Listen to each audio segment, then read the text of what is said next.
Romantic scene आणि Aditya sorry ललित हे समीकरण आहे. अरे हेच होतं. आयुष्यात मेघना मिळणार आहे की नाही आदित्य? तो विचार अजून केलेला नाहीये. अजून म्हणजे कधीपर्यंत होणार आहे हे आता कसं माहिती ना.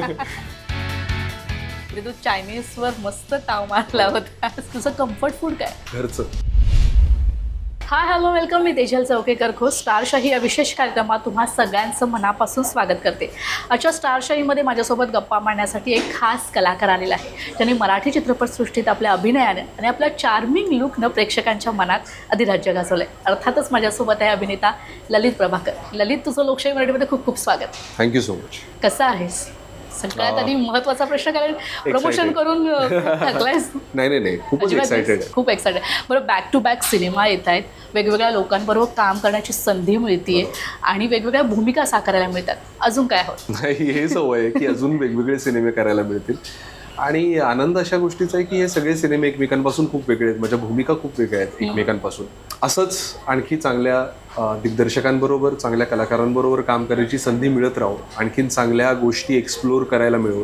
म्हणजे जॉनर्स असतील, मग ॲक्शन असेल, अजून हॉरर असेल, थ्रिलर असेल, अजून काय काय करता येईल ते सगळं करून बघायचं आहे, हाच प्रयत्न. निश्चितच. ललित, मात्र तुझा व्यावसायिक सिनेमासोबतच म्हणजे आनंदी गोपाळ म्हणा किंवा हम्पी यासारखे सिनेमा जो तू निवडतोस त्यासाठी वेगळे काही विचार असतात, किंवा ह्या आत्ता जो सिनेमा तू निवडलायस त्यासाठी काही वेगळे विचार होते? त्या वेळेस गोष्टी ज्या असतात चालू माझ्या डोक्यात किंवा माझ्या आयुष्यात, त्याच्यानुसार मी गोष्टी निवडत असतो.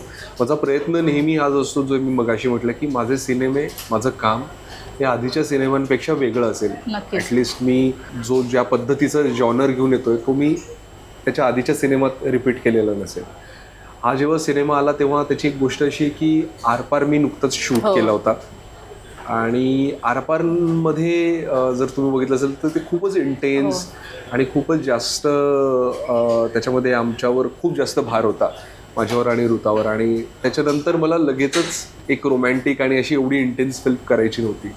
तर मी असं काहीतरी जरा जिथे माझ्यावरचं भार थोडा स्प्रेड होईल, जरा वाटला जाईल, अशा कुठल्या तरी सिनेमाची मी वाट बघत होतो. आणि मग मला हे स्क्रिप्ट मिळालं आणि मला खूप आनंद झाला की एक कौटुंबिक फिल्म आहे, कुटुंबाची फिल्म आहे एकतर, आणि त्यात विनोदी फिल्म आहे. म्हणजे असं अगदी सिरियस, खूप इंटेन्स असं नाही आहे. आणि माझ्यावरचा भार एकट्यावर नाहीच आहे, कारण ती ऑन्सॉम्बल फिल्म असल्यामुळे सगळ्यांच्याच खांद्यावर समान भार होता. त्याच्यामुळे ते वाटून घ्यायला खूप दिग्गज कलाकार आहेत या सिनेमात. निश्चित. म्हणजे सुपर डुपरमध्ये कॉमेडी का नसणार आहे, कारण निर्मिती ताई आहे त्या सिनेमामध्ये. निश्चित. तुझ्या भूमिकेबद्दल जाणून घ्यायला आवडेल मला. आजच्या यूथला रिप्रेझेंट करणारं एक कॅरेक्टर आहे आणि त्यांना रिप्रेझेंट करणारं एक सीन सुद्धा आहे. म्हणजे असं अगदीच नुसतंच फक्त रिप्रेझेंट करणारं कॅरेक्टरचं नाही आहे, पण त्याची स्वतःची एक जर्नी या फिल्ममध्ये. तो एक म्युझिक कंपोजर आहे आणि स्वतःच्या पायावर उभं राहण्यासाठी तो त्याचे प्रयत्न करतो. त्याच्यामुळे मला ते खूप आवडले या सिनेमामध्ये की जेवढे सगळे खूप कॅरेक्टर्स आहेत एकतर फिल्ममध्ये, पण त्या प्रत्येकाची स्वतंत्र अशी एक गोष्ट आहे आणि ती गोष्ट घेऊन तो सिनेमा पुढे जातो. तर हे सगळं करत असताना त्याचं नात्यांबद्दल एक दृष्टिकोन आहे, नात्यांकडे बघण्याचा एक दृष्टिकोन आहे. आणि जेव्हा हे कुटुंब एकत्र कुटुंब पद्धतीतलं जबरदस्ती त्यांच्या घरात शिरतं आणि त्यांना एकत्र राहावं लागतं, त्याच्यामुळे त्याच्या आयुष्यात काय बदल घडतो हे आपल्याला बघायला मिळेल या सिनेमात. बरं, मात्र सिनेमात निर्मिती ताई आहेत म्हटल्यावर सेटवरच्या धमाल मस्ती वगैरे अशा होतच असते. असं काही किस्सा आहे निर्मिती ताई सोबतचा? मला वाटतं सगळेच जण ना, म्हणजे नम्रता आहे, कुशल आहे, ऋषिकेश सर आहे, शशांक सर आहे, तर हे सगळेच जण खूप अवलिया आहेत मला असं वाटतं की. आणि त्या प्रत्येकाबरोबरच काम करायची खूप मजा आली. असा एकच एक किस्सा मला असा कुठला आठवत नाही आहे, पण मला वाटतं मुख्यतः भांडणाचे आमचे जे सीन आहेत ते भरपूर आहे त्याच्यामध्ये, कारण आमचे सतत वाद होत आहेत एकमेकांबरोबर. आणि ते सीन काही असे खूप लिहिले नव्हते सरांनी, ते आमच्यावर त्यांनी सोडून दिलं होतं. कारण त्यांना असं झालं की भांडण मी कसं कितपत लिहू, तर एका पॉईंट नंतर तुम्ही इम्प्रोवाईज करा. बरोबर. तर ती सगळी भांडणं जी इम्प्रोवाईज करायला मजा आली आहे, कारण जे आम्ही कचाकच भांडलेलो आहोत तिथे, तर ती सगळी भांडणं माझ्या लक्षात आहे. निश्चित. ललित, मात्र आपल्याला कुठल्याही मोठी ध्येय गाठायची असतील, अनेक संघर्ष आपल्या पुढे येऊन जातच असतात. मला या निमित्तानं विचारायला आवडेल, तुझा पहिला ब्रेक आणि त्यात कोणता संघर्ष तुला सामोरं जावं लागलं होतं का? तसे पहिले ब्रेक वेगवेगळ्या याच्यातले वेगवेगळे आहेत. म्हणजे नाटकातलं एक वेगळं आहे, सिरियलमधला एक वेगळा आहे आणि सिनेमातला एक वेगळा आहे. पण नाटक आणि सिरियल हे करत असताना मी खूप टप्प्याटप्प्याने मला एक गोष्टी मिळत गेल्या. सिरियल्सही मी खूप केल्या, ज्याच्यामध्ये 1 दिवसाचं, 2 दिवसाचं, 4 दिवसांचं काम केलं असेल. आणि मग कालांतरानंतर मला एक मालिका मिळाली जिथे माझं एक कॅरेक्टर लोकांना लक्षात राहील असं होतं. आणि त्याच्यानंतर मला जुळून येते रेशीमगाठी ही मालिका मिळाली. त्याच्यामुळे त्याचा एक प्रवास होता. पण सिनेमांच्या बाबतीत एक खूप चांगली गोष्ट अशी घडली की मी वाट बघितली माझी सिरियल संपल्यानंतर एका चांगल्या सिनेमाची. आणि मला पहिलीच संधी, पहिलाच जो ब्रेक मिळाला तो परेश मोकाशी यांच्याबरोबर काम करण्याची संधी मिळाली. तर त्याच्यासारखी चांगली सुवर्ण संधी असूच शकत नाही की परेश मोकाशी त्यांनी लिहिलेली, दिग्दर्शित केलेली फिल्म चीबची चौका. आणि ही झी स्टुडिओजची फिल्म होती. त्याच्यामुळे माझी पहिलीच फिल्म ही झी स्टुडिओज बरोबर होती आणि परेश मोकाशी यांच्याबरोबर होती. त्याच्यामुळे माझ्यासाठी तो ब्रेक हा खूपच मोठा ब्रेक होता.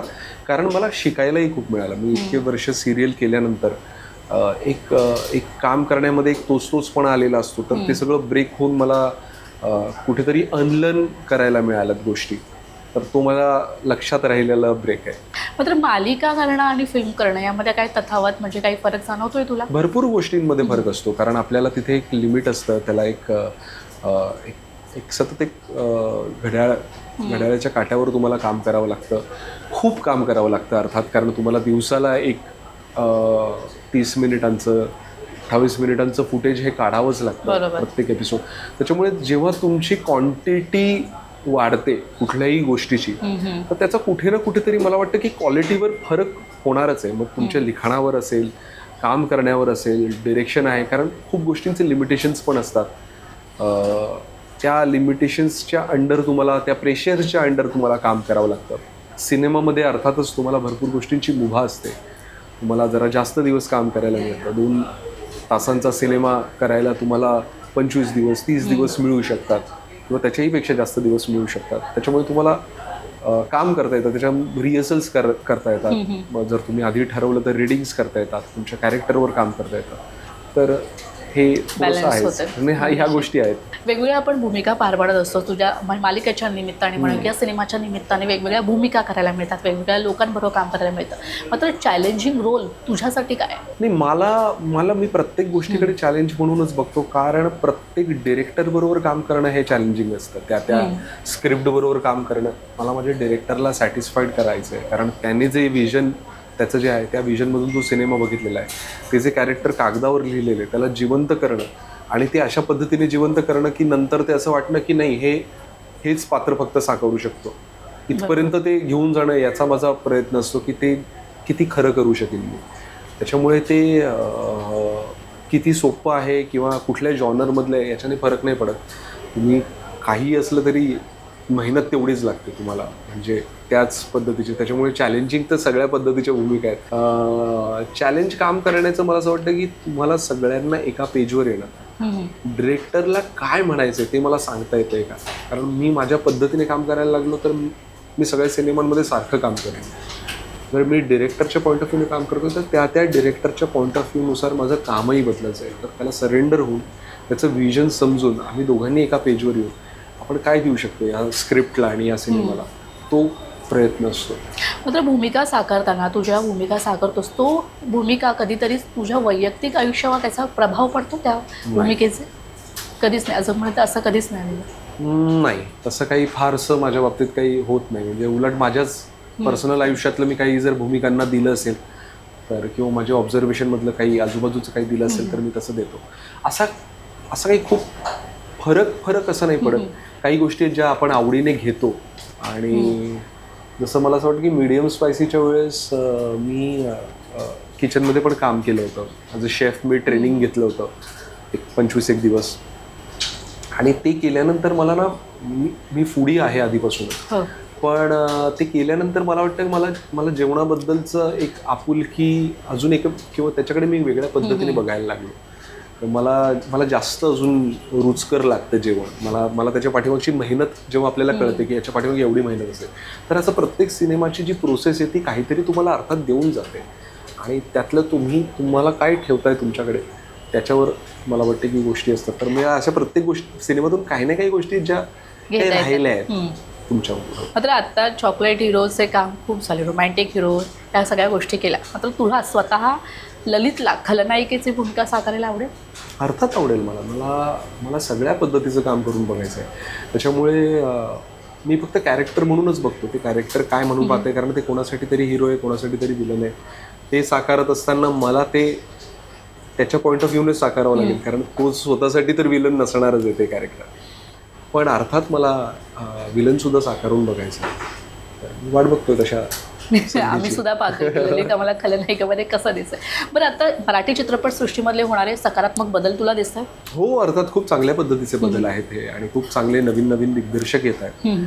ते काहीतरी म्हणू पाहत आहेत, त्यांच्या पद्धतीने म्हणू पाहत आहेत. ही खूप चांगली गोष्ट आहे आणि लोकांचाही प्रतिसाद आहे खूप चांगला अशा सगळ्या सिनेमांना. मात्र ललित, चित्रपटाच्या निमित्तानं बाहेर शूटिंग दरम्यान बाहेर जाणं फिरणं या सगळ्या गोष्टी होतातच.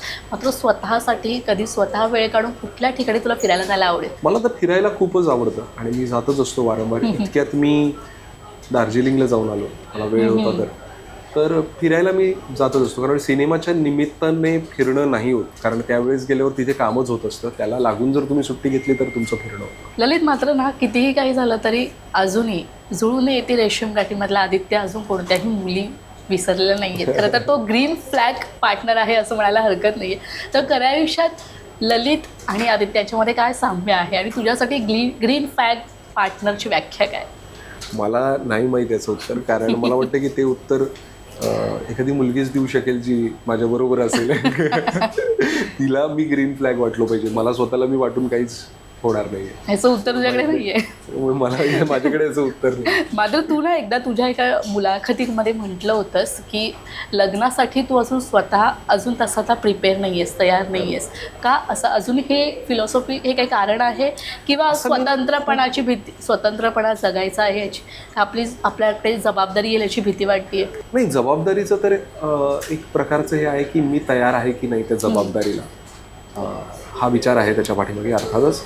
पण खरं तर मी याच्याकडे फार ना मी विचार नाही केला आहे त्या गोष्टीचा. म्हणजे बसून किंवा आपण एक विचार करूया. मी आत्ता खूप जास्त माझा फोकस माझ्या कामावर आहे, काय पद्धतीचं मी काम करू शकतो. कारण खूप गोष्टी ज्या करून बघायच्या आहेत आणि तेवढ्या पद्धतीने तेवढ्या वेगाने कामं होत नाही आहेत. तर मग मी अजून काय काय करू शकतो. माझं पूर्ण लक्ष माझ्या कामावर आहे. मी अजून स्वतःला किती पुश करू शकतो. थोडा मी हार्श आहे त्या बाबतीत स्वतःवर, पण माझं लक्ष त्याच्यामुळे फक्त आत्ता तरी कामावर. ललित, पुन्हा एकदा मी त्या मालिकेवर येईल. खरं तर ती मालिका म्हणजे आणि आदित्य म्हणजे ललितचं ते समीकरण आहे ते अजूनपर्यंत पोचलेलं नाही आहे. सो त्या मालिकेच्या आठवणी जाणून घ्यायला खूप आवडतील. म्हणजे सेटवरच्या कशा त्यावेळेसच्या मालिकेचे सीन आणि आत्ता मालिकेत काही फरक जाणवतोय तुला शूटिंग दरम्यानचे? खूप मालिका बघायला नाही मिळाल्या, पण त्यावेळेच्या मालिकेतला अर्थात एक फरक होता. आणि जर तुम्ही बघत असाल तुम्हाला प्रकर्षाने जाणवेल तो की त्या मालिकेत, आमच्या मालिकेत कोणी विलन नव्हतं, नेगेटिव्ह कॅरेक्टर नव्हतं. बरोबर, सिच्युएशन नेगेटिव्ह असायची. त्याच्यामुळे एका एकत्र कुटुंबची गोष्ट असलेली ती मालिका होती. त्यावर कुठल्याही पद्धतीची एक ट्रीटमेंट नव्हती, झाप झूप असं काही त्या सिरियलमध्ये नव्हतं. त्याच्यामुळे मला वाटतं की अजून तिच्यातला खरेपणाही टिकून होता त्या कॅरेक्टरमधला, त्या सीन्समधला. आणि तीच मला वाटतं सिरियलची खासियत होती. त्याच्यामुळे लोकांच्या ती इतक्या जवळची झाली सुद्धा. आणि अर्थातच त्याचं लिखाण, त्याचं दिग्दर्शन आणि त्याच्यामधले असलेले सगळे कलाकार यांनी ती कॅरेक्टर्स सगळ्यांनी जिवंत केली. मला वाटतं माझ्यासाठी ती मालिका खूपच महत्त्वाची ठरली माझ्या लाईफमध्ये, कारण अजूनही लोक मला आदित्य या नावाने हाक मारतात. अजूनही आदित्य मेघनाचे इंस्टाग्रामवर पेजेस आहेत, त्याच्यावर रोज रील्स बनत असतात, आम्हाला टॅग केलं जातं. अजूनही लोकांना आम्हाला एकत्र बघायचं आहे. अजूनही लोक ती मालिका बघत असतात यूट्यूबवर वारंवार. मला अजूनही रोज 2-3 तरी मेसेजेस येतात. हो ना, हो, की आम्ही 7व्यांदा 8व्यांदा ही मालिका बघितली आणि पूर्ण मालिका बघतात. तर ते हे प्रेम हे खूप जास्त आहे. म्हणजे कसं रिॲक्ट करावं मला खरंच जुळून येते रेशीम गेटीचा पार्ट 2 निघावा असं तुला पर्सनली वाटतं? मला नाही वाटत. मला वाटतं की ती मॅजिक जी तयार झाली त्यावेळेस, ती त्या वेळेची ती एनर्जी असते, तर त्याला कुठे हात नको लावायला असं मला असं वाटतं की ते छान मालिका तयार झाली. तो काळही तसा होता, किंवा दिग्दर्शक तसे होते, तसं लिखाण झालं आणि या सगळ्याच गोष्टी जुळून आल्या आणि ते अशी जुळून आली आमची मालिका सुद्धा. पण खऱ्या आयुष्यात मेघना मिळणार आहे की नाही आदित्यला?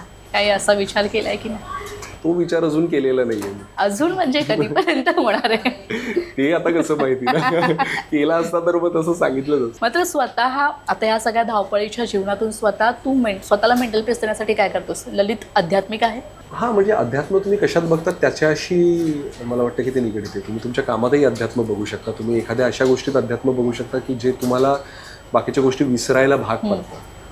म्हणजे समाधी लागणं कशातही असू शकतं ना. तुम्ही तुमच्या कामातही तुमची समाधी लागू शकते. एखादा चित्र काढतानाही त्याला समाधी लागू शकते. त्याच्यासाठी ते अध्यात्मच झालं. तर तसं बघितलं तर मी माझ्या कामात खुश आहे आणि त्याच्यात माझी समाधी लागते माझं काम करत असताना. त्याच्या व्यतिरिक्तही बऱ्याच गोष्टी आहेत, जसे चित्र काढणं असेल, काही फिरायला जाणं असेल, मित्रांबरोबर वेळ घालवणं असेल. तर देवावर विश्वास आहे? देवावर माझा विश्वास नाही, माझा मूर्तीपूजेवर विश्वास नाही. विश्वास नाहीये? नाही. बरं ललित, मला पुढे असं विचारायचं होतं, तू व्हॉट्सअपवर नाही आहेस, फेसबुकवर नाही आहेस, इंस्टाग्रामवर आहेस. हो. पण इंस्टाग्रामवर अनेक मुलींचे DMs येत असतील, मेसेजेस येत असतील. असा काही छान असा किस्सा आहे आठवणीत राहणारा, असा कोणी DM केलेलं वगैरे? असं मला फार लक्षात नाही. म्हणजे येत असतात खूप मेसेजेस आणि सगळे बघायलाही नाही मिळत. तर त्याबद्दल एकतर दिलगिरी व्यक्त करतो. कारण मला खरंच सगळ्या मेसेजेसना रिप्लाय करायला तसा वेळ नाही मिळत. खूप मेसेजेस येत असतात. पण आवडणारी गोष्ट अशी की म्हणजे खूप मनापासून लोक लिहित असतात, खूप मनापासून मेसेजेस करत असतात, कामाबद्दलचं कौतुकही असतं. आणि हां, लक्षात राहिलेली एक गोष्ट मला अशी वाटते की 1-2 वेळा मी असं बघितलं होतं की काही मुली एक त्यांचं पर्सनल डायरी असल्यासारखं मला मेसेजेस करतात. आणि त्यांच्याबरोबर काय झालं, काय घडलं, असं ते आपण जसं डायरीत लिहितो तसे मेसेजेस करतात. कारण त्यांना असं वाटत असतं की हे बघितलं नाही जाणार आहे आणि याला रिप्लाय नाही येणार. आणि मी त्याला रिप्लाय नाही करत, कारण मलाही छान वाटतं की कोणीतरी एवढं पर्सनली ओपन अप होऊन त्याच्यामध्ये काहीतरी लिहितंय आणि काहीतरी कोणाकडे कदाचित बऱ्याचदा लोकांकडे माणसं नसतात एक्सप्रेस व्हायला. आणि जर त्यांना इथे एक्सप्रेस होऊन एवढं मोकळं वाटत असेल, एवढं छान वाटत असेल, तर आनंद आहे मला या गोष्टीचा. तू पर्सनली रिप्लाय दिलायस कोणाला कधी? असं मी देतो, म्हणजे अगदीच वेळ मिळाला तर कधी कधी देतो मी रिप्लाय. मला खूप इंटरेस्टिंग काही मेसेजेस दिसले, कोणी काही रील बनवलेलं असलं आणि ते मी बघितलं तर मी निश्चितच रिप्लाय देतो. आता मध्यंतरी मला 2 असे खूप छान क्यूट रील्स बघायला मिळाले होते की ज्याच्यामध्ये खूप छोट्या मुली होत्या, अगदीच मला वाटतं 8 महिन्यांच्या असतील, वर्षभराच्या असतील वगैरे वगैरे. आणि त्यांच्या घरच्यांनी ते रील शूट केलं होतं की TV वर माझं काहीतरी आरपारमधलं गाणं चालू आहे का, कुठल्या तरी सिनेमातलं काहीतरी एक गाणं सुरू आहे, काहीतरी माझा परफॉर्मन्स सुरू आहे. आणि ती लहान मुलगी, चिमुकली मुलगी, ते खूप टक लावून बघते आणि ते त्यांनी शूट करून त्याचं रील बनवून पाठवलं होतं. तर अशा गोष्टी बरंही वाटत असतं आणि एक आम्हाला पण थोडंसं एक प्रोत्साहन मिळत असतं. निश्चितच. मात्र तू आता मगाशी देखील म्हणालास की तू फूडी आहेस आणि हे आम्हाला माहिती आहे आणि सगळ्यांनाच माहिती आहे, कारण की भाडीपाचा एक एपिसोड आम्ही पाहिला होता तिथे तू चायनीजवर मस्त ताव मारला होतास. सो आता असं प्रसिद्धीच होतास आल्यानंतर सुद्धा तू चेहऱ्याला मास्क लावून किंवा असं जातोस चायनीज खायला? हो. तुझं कम्फर्ट फूड काय? घरचं फूड, घरचं काहीही, खिचडी मी म्हणेन. पण हो, कम्फर्ट फूड इज एक घरचं. बिर्याणी असेल, घरी बनवलेलं, काही भाकरी आणि मग चिकन किंवा भाजी असेल तरी सुद्धा, पिठलं काही. वा, मस्त. बरं ललित, आपण काम करतो, आपण त्या ध्येयापर्यंत पोहोचतो, मात्र आपल्या प्रत्येक बकेट लिस्ट पूर्ण करण्यासाठी आपल्याकडे एक मेहनत असते. आता तुझी बकेट लिस्ट पूर्ण होते, तू टिक करत चालला, आता पुढे काय बकेट लिस्ट आहे? नाही, माझी बकेट लिस्ट कधीच नव्हती. मी कधीच गोष्टी ठरवलेल्या नाही, ठरवून मी गोष्टी करत नाही. मी तसं फंक्शन नाही करू शकत. माझे काम करायची ती पद्धत नाही आहे. मी त्या वेळेस जे वाटेल त्यानुसार डिसिजन्स घेत असतो आणि त्यानुसार मी काम करत असतो. मी असं काही खूप ठरवून ठेवलेलं नाही आहे. पण आपण आता सुपर डुपरबद्दल बोलूया. सुपर डुपरचं सिनेमाबद्दल बोलायला गेलं तर खूप काही आहे, अनेक कलाकार आहेत, नवीन कलाकार देखील आहेत. गाण्याच्या शूटिंगबद्दल वगैरे सांगशील, काही रोमॅन्टिक सीन वगैरे त्याबद्दल काय सांगशील? काही रोमॅन्टिक सीन आणि ललित हे समीकरण आहे. अरे हेच होतं. नाही, मला खरं तर त्या कुटुंबाची खूप मजा आली. त्या कुटुंबाबरोबर काम करायची जास्त मजा आली. कारण त्याच्यात जस्ट आधी मी म्हटलं तसं आरपार एक फिल्म केली होती आणि मग मला असं काहीतरी करायचं होतं जिथे फॅमिली असेल, चिवची चौकानंतर मी कुठली तरी अशी फिल्म करतोय की ज्याच्यामध्ये एक अख्खं कुटुंब पण आहे आणि त्याची इन्व्हॉल्वमेंट पण आहे. तर मी एक्साइट होतो त्या गोष्टीसाठी आणि या सगळ्या कलाकारांबरोबर काम करण्याची खूपच जास्त मजा आली. तर मी एक तर विनोदी फिल्म पण आहे, तर विनोदी फिल्म म्हटल्यावर हे सगळे कलाकार जर असतील तुमच्या आजूबाजूला तर म्हणजे तुम्ही यांची नावं टाळू नाही शकत एखादा विनोदी सिनेमा बनवताना. तर मजा आली या सगळ्यांबरोबर काम करून. मला वाटतं की प्रेक्षकांना आवडेल अशा सगळ्या गोष्टी एका सिनेमामध्ये आहेत. लोकेशन कुठे होते या सिनेमाच्या? आम्ही बऱ्यापैकी ठाण्यात सगळी शूट केली आहे फिल्म, पण सगळं इंडोरही झालं. एकतर मुळात एका घराची गोष्ट आहे आणि घर ही एवढं महत्वाचं पात्र असतं मला वाटतं आपल्या पर्सनल लाईफमध्ये पण. तर ते घर जर तुमच्या बरोबर कोणी सांगितलं की अजून कोणाला तुमच्या घरात राहायला द्या आणि त्यांच्याबरोबर शेअर करा तर तुमचं काय होईल, तर लोकांना बिलकुलच चालणार नाही तसं. आणि इथे तर एवढं मोठं कुटुंब, 9 जणांची एक फॅमिली आणि आम्ही दोघं असे मिळून आम्ही 11 जण एका 1 BHK मध्ये राहतोय. तर आमची काय वाट लागली असेल. तर मला वाटतं की खूप चांगला गोंधळ आहे, खूप चांगलं प्रिमाइस आहे, खूप चांगली गोष्ट आहे, चांगली कास्ट आहे आणि ॲक्शन म्हणू नका, कॉमेडी म्हणू नका, गाणी म्हणू नका, असं सगळं मला वाटतं की एकाच याच्यामध्ये तुम्हाला बघायला मिळेल. तर सुपर डुपर ही मला वाटतं की खूप चांगली पर्वणी असेल लोकांसाठी. निश्चित. आणि सर्वसामान्य कुटुंबियांना रिलेट होणारी फिल्म असणार आहे. तू आता म्हणालास की 1 BHK मध्ये 11 जण राहतात आणि फॅमिलीतले म्हणजे लहान मुलांपासून मोठ्यांपर्यंत कोणीही जाऊन बघू शकतं. इतकी निखळ आणि स्वच्छ कॉमेडी आहे त्याच्यामध्ये. प्रासंगिक विनोद आहेत, म्हणजे ते कुठेही शाब्दिक कोट्यांमध्ये अडकलेले विनोद याच्यामध्ये नाही आहेत. त्यामुळे प्रत्येकाला हे ती एंटरटेन करेल. पण निश्चित. आता तू अनेक कलाकारांसोबत काम केलंस, म्हणजे आधीच्या कलाकारांसोबत म्हणा किंवा आता नव्या कलाकारांसोबत म्हणा, काय साम्य जाणवते आणि आत्ता या नवीन येणाऱ्या कलाकारांना काय सल्ला देशील? मी अजून सल्ला देणं इतपत मला वाटत नाही की मी अजून एवढं काम केलं की मी त्यांना कोणाला सल्ला देईन. पण जे जुने कलाकार आहेत त्यांच्याबरोबर काम करत असताना ते जाणवतं आणि ते लक्षात येतं की ते इतकी वर्ष का टिकून आहे. कारण मला वाटतं की कुठलंही चांगलं काम करणं हे जितकं महत्त्वाचं आहे त्याचबरोबर ते काम टिकवणं आणि त्याच्यामध्ये सुधारणा करत राहणं, काळानुसार तुमच्यामध्ये बदल करत राहणं हे पण तितकंच महत्त्वाचं आहे. आणि जे लोक हे अडॅप्ट करू शकले, त्याच्यामध्ये स्वतःमध्ये तो बदल करू शकले काम करत असताना, ते अजूनही रेलेव्हंट आहे, ते लोकांना अजूनही आपलेसे वाटतात. तर ती गोष्ट मला खूप जास्त जाणवली या सगळ्या जुन्या कलाकारांबरोबर काम करताना बघून, आणि ते मी आत्मसात करायचा प्रयत्न करतो. निश्चितच. एक गमतीशीर प्रश्न म्हणजे आत्ताच सुचला मला, असं विचारावंसं वाटलं. नेहमी ललितची हेअरस्टाईल, ललितच्या हेअरस्टाईल, जसं ललितला आदित्य म्हणून ओळखतात तसंच ललितला त्याच्या हेअरस्टाईलमुळे पण ओळखतात. म्हणजे केसांचं काय रहस्य आहे? काय काही रहस्य नाही, हे आई आणि बाबांची कृपा आहे. त्यांचे जीन्स मिळालेत मला आणि त्यांचे दोघांचेही केस खूप चांगले आहेत, त्यामुळे हे माझ्या वाटेला आलंय. मी फक्त ते मेंटेन करायचं कशी लागतोस? मी मेंटेन बस तेवढंच, मी ते स्वच्छ ठेवायचं काम करतो, बाकी काही मी करत नाही त्याच्यावर. निश्चितच. खूप छान वाटलं तुझ्याशी गप्पा मारून. ललित, तू इथे आलास, आमच्याशी छान गप्पा मारलास, त्यासाठी खूप खूप धन्यवाद. Thank you so much. थँक्यू. स्टारशाही या विशेष कार्यक्रमात वेळ झाली इथेच थांबायची. पुन्हा भेटूया नवीन कलाकारासहित. तोपर्यंत तुम्ही कुठेही जाऊ नका, पाहत रहा लोकशाही मराठी.